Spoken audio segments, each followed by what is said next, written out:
Hey, y'all. How y'all doing? Dr. Kat here. Today we're going to talk about your crown and how it's sacred. Let's explore how it's always been a political, personal, and powerful thing, our hair. First, history. Before colonization, hair was a crown. In many African and indigenous cultures, hairstyles told whole stories.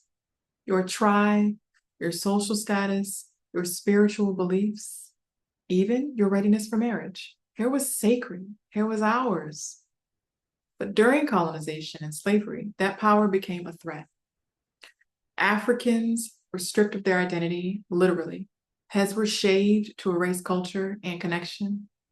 And over time, our natural textures were deemed unkempt or dirty, and European beauty standards were forced upon us.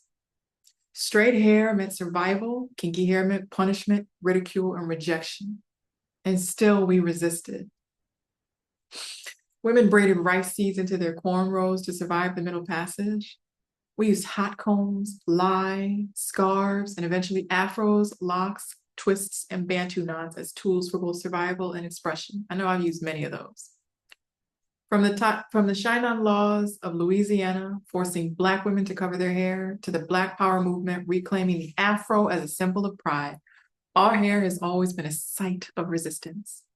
The Shine-On laws were passed in Louisiana in 1786 under Spanish colonial rule, and it forced Black women, enslaved and free, to cover themselves with a head wrap, their hair. That was the Shine-On, a head wrap. So let's go over it briefly. What were the Shine-On laws?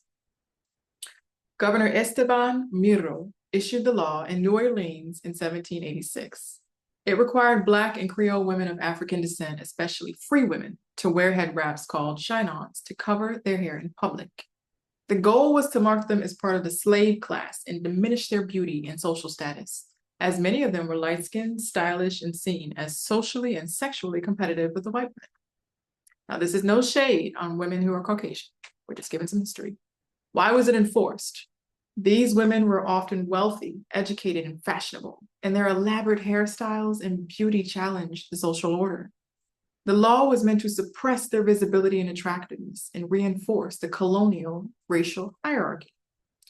How did women respond? In true ancestral fashion, they flipped it, and we still do. Instead of shrinking, these women made their Shine-Ons beautiful, colorful, and regal, turning the forced head wrap into a fashion statement and symbol of resistance. They used silk, vibrant prints, elaborate knots, and their creativity and pride shined. The Shine-On laws remind us of how Black women's hair has been policed for centuries, but also how we've also found ways to reclaim our beauty and power. Today, head wraps remain a cultural symbol of identity, pride, and resistance. And today, our hair is still political, still judged, still regulated, but also still magic, still sacred, and still ours. So when you see a Black or brown woman in their natural crown, just know there's history, healing, and hella power behind it. I'm going to talk more about this in weeks to come, but I want you to know that I am here with you, that we have all been through this journey. I am just now learning how to appreciate my own hair. And I am grown, in case you didn't know. But that journey was worth it. So I hope that you are on your own journey of your hair, your texture, your crown, and finding where you belong. No matter how you style it, it is yours. And I'm sure it is beautiful.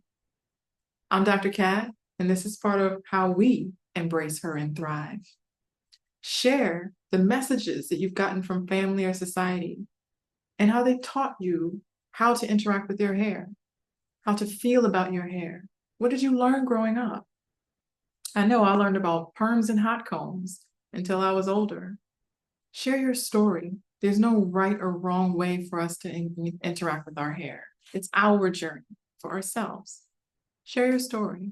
I look forward to experiencing what you've been through, and I'm sure someone else would love to know they're not alone. As always, I'm sending love and hugs. Until next time. Bye-bye.